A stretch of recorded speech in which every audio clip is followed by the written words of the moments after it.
What's up, everyone, and welcome to another episode of the Renewable Energy Smart Pod. I'm your host, Sean McMahon, and today we're going to be taking a close look at the Securities and Exchange Commission's proposed rule on climate disclosure. The SEC recently extended the comment period for this rule, so I invited Jamie Gamble, a managing director at PwC, to join me on the show. Jamie has spent years helping clients build strong corporate governance around ESG, so he's here to share his insights. I'd also like to welcome back to the show Maggie Peloso. Maggie, who's a partner at Vinson Elkins, joined us a year ago to discuss where the SEC might be headed with this rule. So now that the rule has been proposed, she's back to help sort out all the details. And while the rule has not yet been finalized, the proposed language gives us the broad strokes of what to expect. Jamie and Maggie are here to talk about what's likely to be included in the rule and what companies should be doing now, yes, right now, to prepare for its implementation. So let's get to it.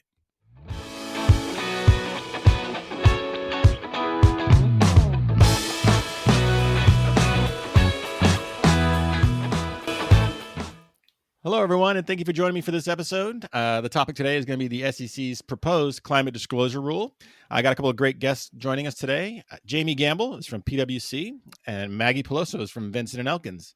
How y'all doing today? Great. Thanks for having us. Yeah, Sean, thanks for having us. I'm doing well, too. Let's just kind of take it from the top. The SEC, issued its proposed rule. What are some of the basics you could share with some of our listeners about that? Jamie, why don't you kick us off?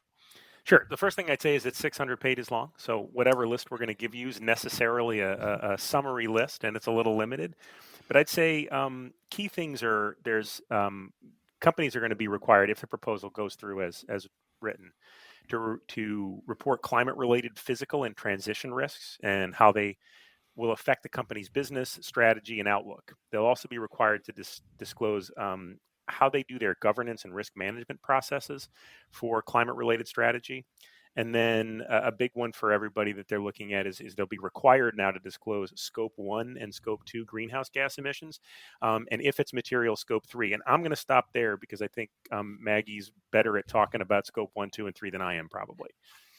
Well, thanks for that great setup, Jamie. I will start with the emissions point. So Scope 1 emissions are the emissions that are the direct emissions of a company. Scope 2 are the emissions that come from energy usage. So you consume electrons. We're all doing that right now and being on our computers and recording this podcast. And then Scope 3 emissions are emissions from elsewhere in your value chain. So I think one of the big things to add to what Jamie has already told us about the overview of the rule, and this is true of emissions, it's true of many other things in the rule, is that the SEC here has departed a bit from its traditional conceptions of materiality. Generally, under the securities laws, companies have to disclose information that is material, meaning that it would be important to a reasonable investor in making a decision in how to invest or how to vote. Here, there's a bunch of things that the commission has decided are simply, quote unquote, decision useful, and therefore they're going to require their disclosure because they think it's in the public interest. So I think beyond the specific requirements of this rule, one of the things that's important is the SEC is trying to stake out some ground to say, look, we think climate is so important, and perhaps you haven't been getting the materiality judgment correct under our 2010 guidance, that we're going to take that discretion away from you in at least some places and say, this is just stuff you've got to disclose. And I would say, Sean, one more quick thing is that the Scope 3 is still within a materiality threshold, but it's a complicated threshold that maybe later we'll get into talking about. But I wanted to point out that what Maggie and I just talked about is a lot of, for folks who really want to get in the weeds on this, coming out of Regulation SK, which is one part of the securities regulations. There also are some shifts to Regulation SX, which is the stuff that actually connects to the financial statements directly. And so the rules also require some specific disclosure in the financial statements themselves, in the footnotes to the financial statements, which obviously is something that is, of great interest to public companies. Yeah, thanks for that, Jamie. I do want to do a little deeper dive on Scope 3 a little later in this conversation. But for now, kind of just taking the broad look at, like you said, the 600 pages of this proposed rule. What things jump out at you as the most important or, most difficult or controversial? What are just kind of the key headline stuff that really caught your eye? Sure. So I think that one of the things that's really important here is that the SEC has based their disclosure regime on the Task Force for Climate-Related Financial Disclosures, which, Sean, you and I have talked about before in an earlier episode. But they've assumed that companies are much better at TCFD than they actually are, right? So I think that in many ways, compliance with this rule, if it's finalized as proposed, is going to be a bit harder than the commission is anticipating. And I think they're getting much more granular than we're used to seeing the commission being. So, for example, there are required disclosures around how boards and management are overseeing climate risk. And on the board side, they're saying, hey, we want to know who on your board has climate expertise. We want to know how your board looks at climate. We want to know how they evaluate it. Right. And that's a really important paradigm shift from the way that we have normally seen companies report on how their boards are managing risks. And I agree with all that. I mean, I would say from my own perspective, the word important is a little bit of a tough word in this context, because if stuff is actually included in the final rule, it's required to be disclosed, and therefore it's important because you're going to have to disclose it. I think one of the things that's helpful, though, in sort of thinking through the relative focus on various issues, is what are some things you can do to start preparing to get ready for this thing, assuming that it goes into force. And I think a couple of things. One is start early. Right now, for at least some filers, they're going to be obligated, they would be obligated to report for the 2023 fiscal year. And that means historical data, which will be required to be in it, will have to be historical data that actually covers right now. And so you really need to start early. The second is you need to think cross-functionally. Teams from the operations part of the business, the legal part of the business, the finance part of the business, the risk management part of the business are all going to have to coordinate to do this in ways and at levels that, at least for reporting purposes, they really have not in the past. I would say connect with consultants and specialists early. Everybody's going to be doing this at once. There's going to be a lot of demand for people who have experience in this area. And so it's really important to do. And then this is one that I particularly talk to people a lot about, which is financial statements have to be signed off on by a bunch of people. And that's the CFO, the CEO, the board of directors, and audit committee have to approve their filings. The way most companies work this now in the financial space is that they have upstream certification. So the business unit CFO will sign a certification that goes up a chain, up a chain, and up a chain, and lands at the company CFO. Well, they don't have those systems set up for climate disclosures, but many are going to want to have them set up. And so again, that's something you want to start thinking about now, because as you start thinking about your chains of who's going to have to certify information up the chain, so the CEO, the CFO, the board can get comfortable with that information, you're going to find gaps. Simply because you have people who are having to talk across to each other in ways they haven't done before. And you want to identify the gaps early, because you're going to have to fill them before it's time to file. All right, now I want to circle back real quick. Maggie, you mentioned that the SEC thinks companies are better at reporting than they really are, right?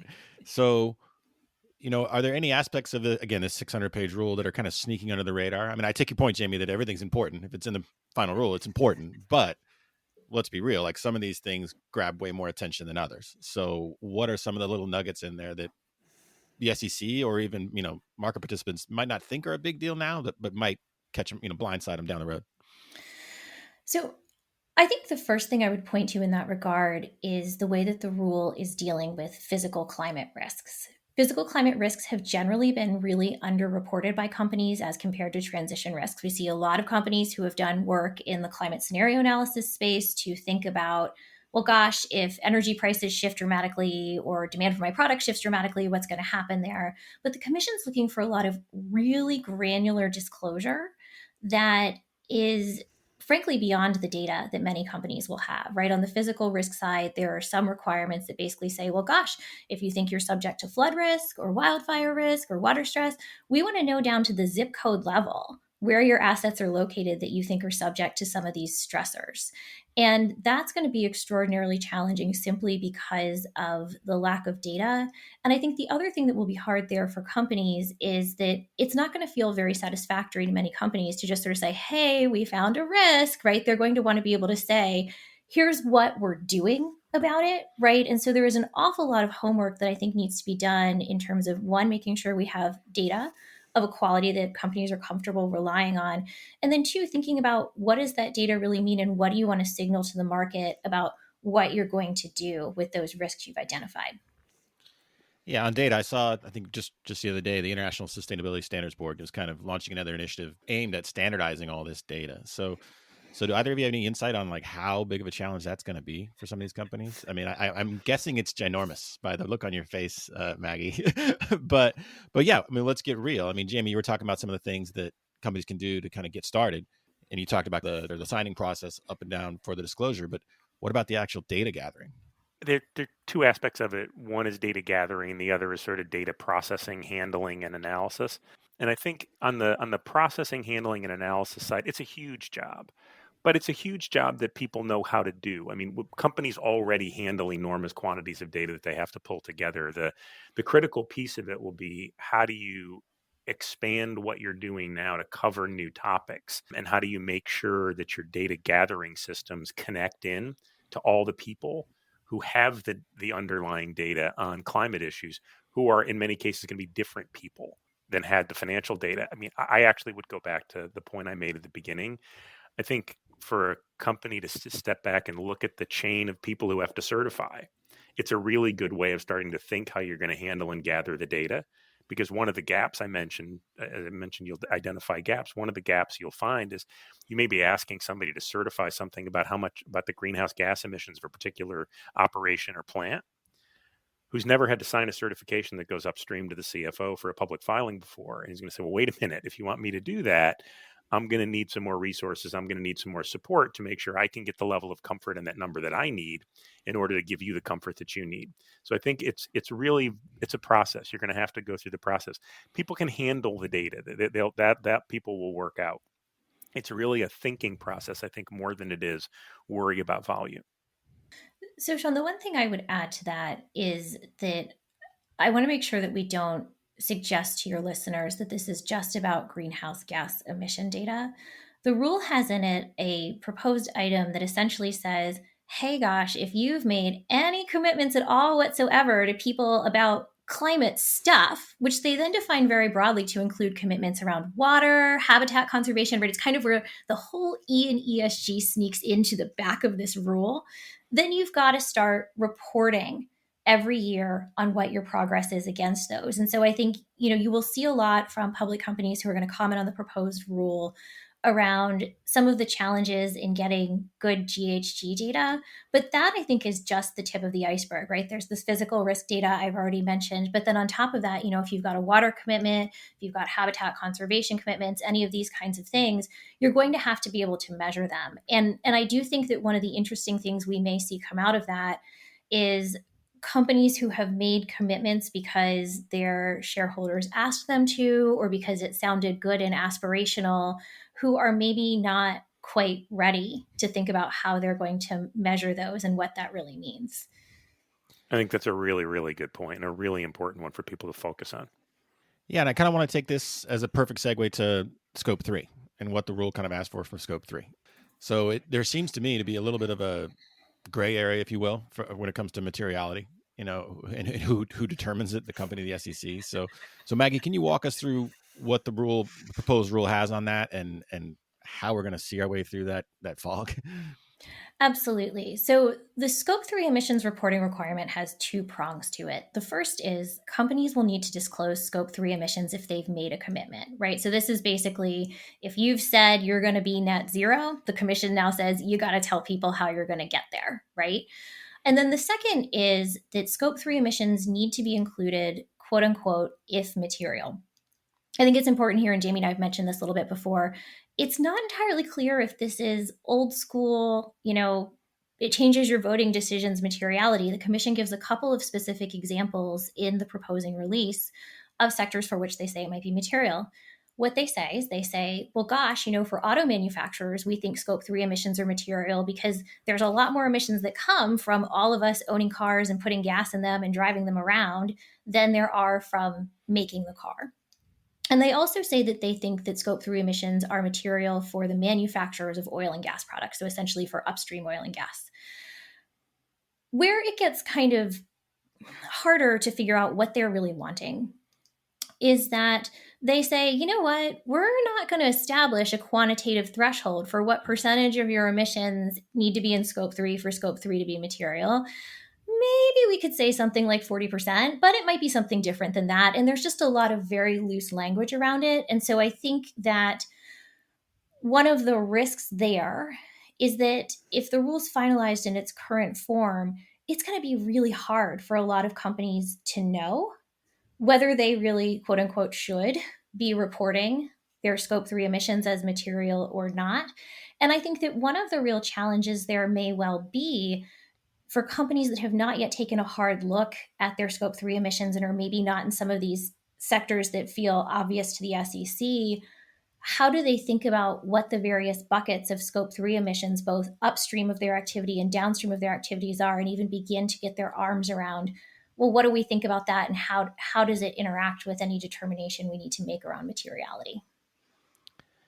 And just real quick for our listeners, scope 3, we're talking about the greenhouse gas emissions created by end users of your products, right? So Jamie, what kind of questions are you getting from clients, or or what kind of advice are you sharing on how companies can kind of manage this whole prism of materiality in scope 3? Materiality is always a complicated question, and it's always really fact dependent. And so to try to figure it out, sort of a discussion of materiality in total would be way beyond the time we have here. I think, Maggie really pointed to the key things, which is, one, it's not very well defined.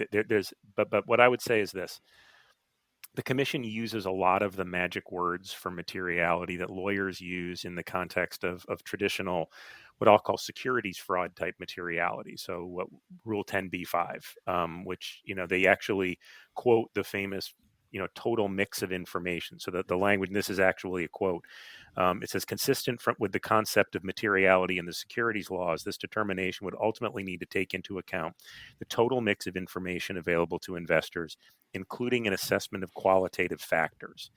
And that's, as Maggie points out, that's tough on companies.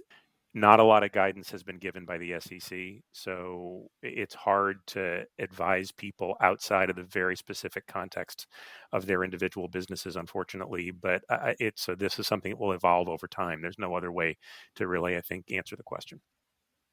So when there's a disagreement between a company and the SEC on whether something's material or not, how is that going to be settled? How is it, or determined?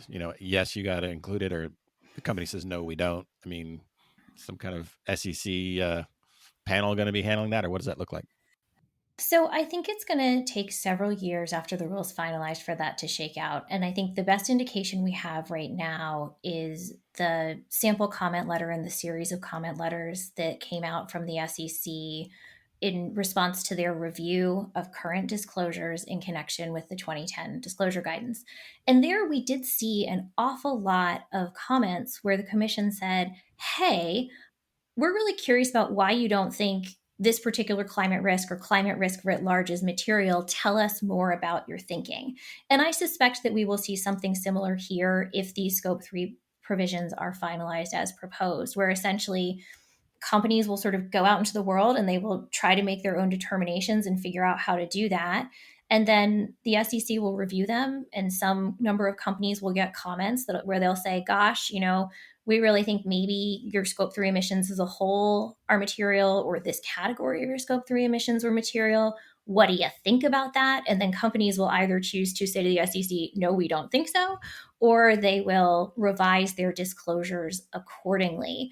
To my mind, one of the really interesting things to watch if this becomes the rule will be how that process plays out over time, because you could kind of see this ecosystem developing where companies are able to make determinations about some categories of scope 3 more readily than others, and essentially that the universe of things we're looking at and the quality of the data will expand over time, and that this will be an evolving issue for quite some time. And I would say that there's two other points in terms of the definition of how materiality will come into clearer focus, both of which are very early. And so this is, in a sense, me giving a gut feeling more than anything that can yet come out of experience. One of them is securities litigation, which obviously can't start until the rule is actually finalized. But securities litigation tends to define the materiality thresholds in the clearest way, because it actually defines specific thresholds where liability will attach. But the other one that I think we'll probably see, though I can't speak to this as of yet, is, most large companies have spent the last several years talking to the big asset managers who own a lot of their stock about climate related issues. And so some of the way many companies are likely to start thinking about this is through their discussions with their major holders. They will start to figure out what their major holders really want to see. And they're unlikely to make disclosures that don't satisfy the big asset managers. And that may start to help clarify what constitutes material and may help them with in responding to SEC comments as well, because if they can say, hey, my major holders are telling me this is what's important, the SEC's remit, generally speaking, is what information is important to investors. Okay. And now the way I understand the proposed rule is that, scope 3, when it comes to that, if companies include that in their stated goals, then the SEC is going to hold them to that. Does this rule kind of, our company's going to suddenly be like, guess what? We're going to not include it in our proposed goals, because if we do that, we're just inviting a ton more oversight. So we're going to start to see some backpedaling going on there. So, Sean, I think that question is more broadly applicable to net zero goals writ large, not just net zero goals, including scope 3. There are a number of things in the rules, and net zero goals is one of them, where they fall into what I would call disclose it if you have it. So if you've done certain things to look at your own climate risks or mitigate them, the commission's saying you got to tell people more about it. And I definitely got a number of phone calls when the rule first came out of, well, can I uncommit to my commitment, or can I change my mind about what I'm doing?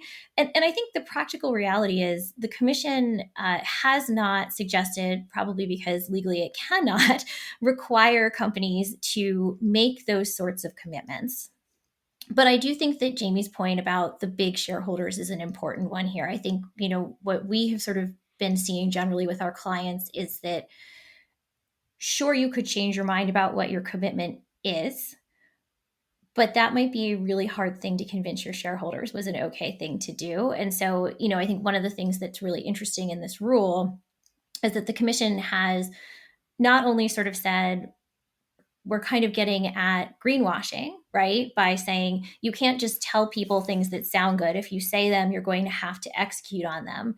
But they've also, in many ways, created a bit of a roadmap for climate activist shareholders for going forward seasons, because they've said, here's a whole bunch of things, including, net zero targets, that if companies do them, our rules are then going to require disclosure around. And so, I think it contributes to some of this push-pull between regulators and investors and issuers about how this is all going to play out over time. Okay, now, Jamie, I got a question for you real quick. When I think of scope 3 and the data companies are going to use to measure that, I feel like there's just a giant lane opening up for vendor risk. I mean, if you're a company that's relying on data about, say, automobiles or whatever, and that the data company you outsource that to, I presume, and you purchase that data, if they have mistakes in that data, what kind of risk does that present for companies that are filing their public reports based on data that ends up being erroneous?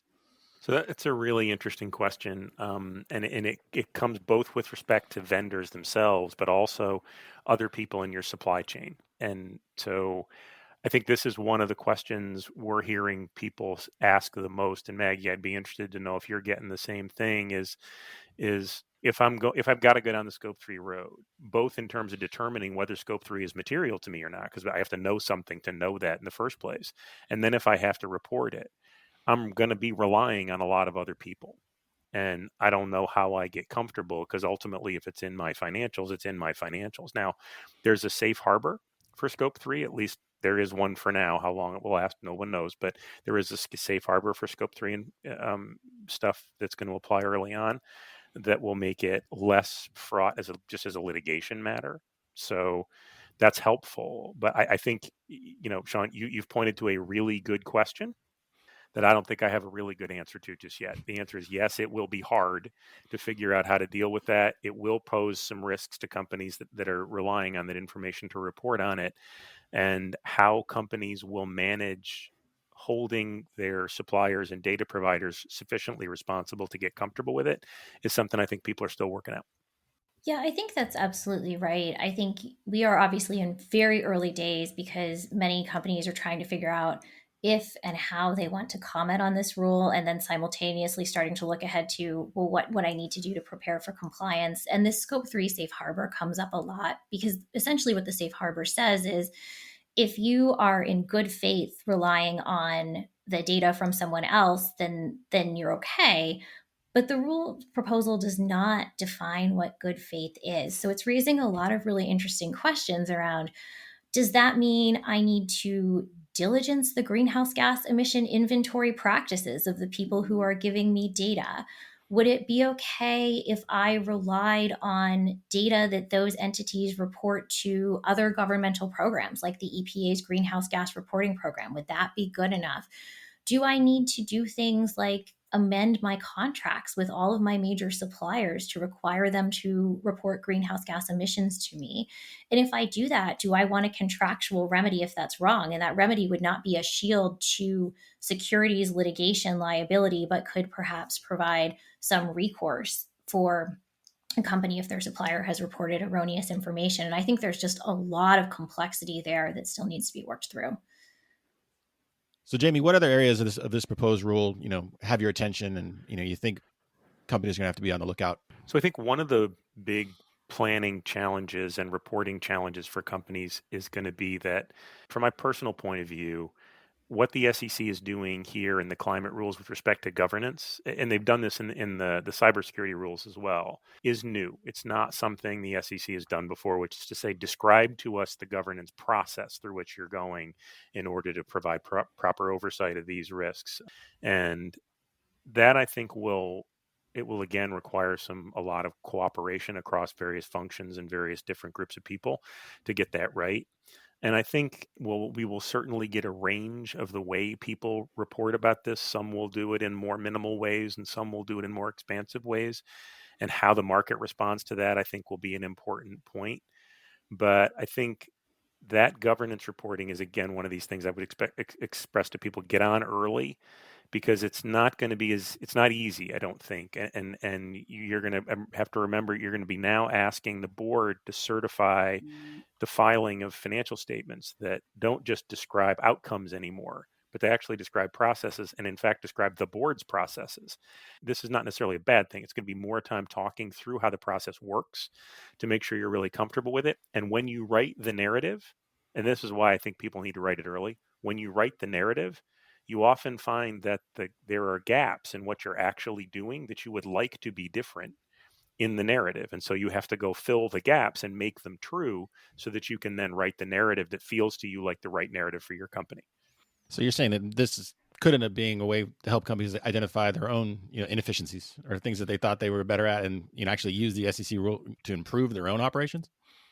I'd like to think that sure, there's always, there's room for continuous improvement always. And, I want to be careful about words like inefficiencies or like that, because for different companies, this is going to mean different things. But I think that, yes, I think the process of having to publicly state this is how we do our oversight and do our governance is an opportunity to say, well, is the story we're telling about what we're doing the true story we're telling about what we're doing?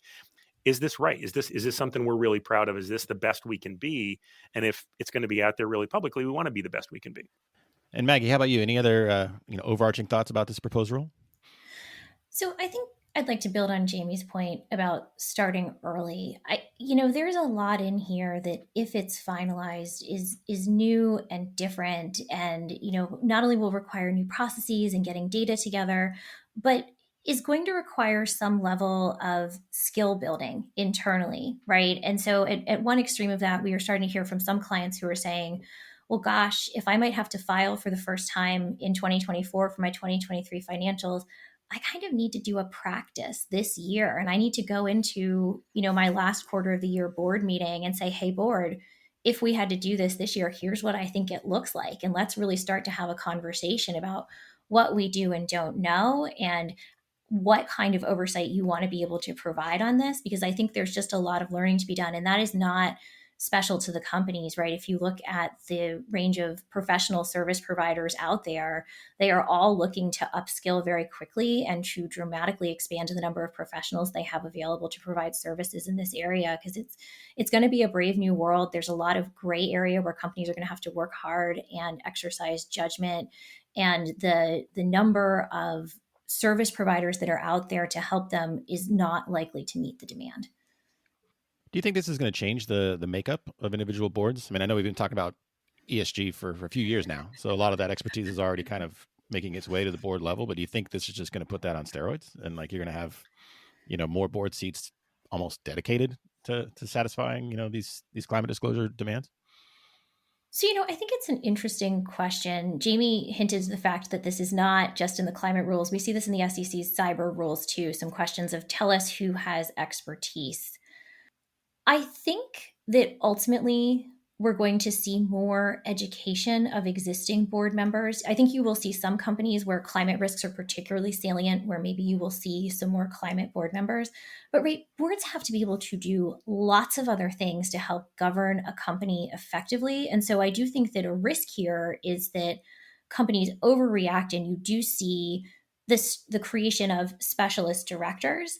And frankly, there are not enough people out there who meet the kind of vague outlines of climate expertise that the commission seems to suggest in the proposing release to put one of them on the board of every public company. And even those people who do sort of fit those criteria probably aren't going to have expertise in running companies at a C-suite level, in auditing financials, in compensation and benefits, the kinds of other things that boards and board committees have to do. And so I think this will be an area where you will see a big trend towards educating boards and making them more capable of overseeing this risk. All right, listen, Jamie, Maggie, thank you very much for your time. I really appreciate your insights. This is wonderful. Thanks for having us. Sean. Well, that's our show for today. If you like this podcast, please share it with your friends and colleagues, and be sure to follow us on Apple, Google, Spotify, or wherever you get your podcasts. You can also follow us on Twitter, where our handle is @RenewablesPod. And if you'd like a daily dose of renewable news delivered to your inbox, head to smartbrief.com and sign up for the Renewable Energy Smart Brief. The Renewable Energy Smart Pod is a production of Smart Brief, a future company.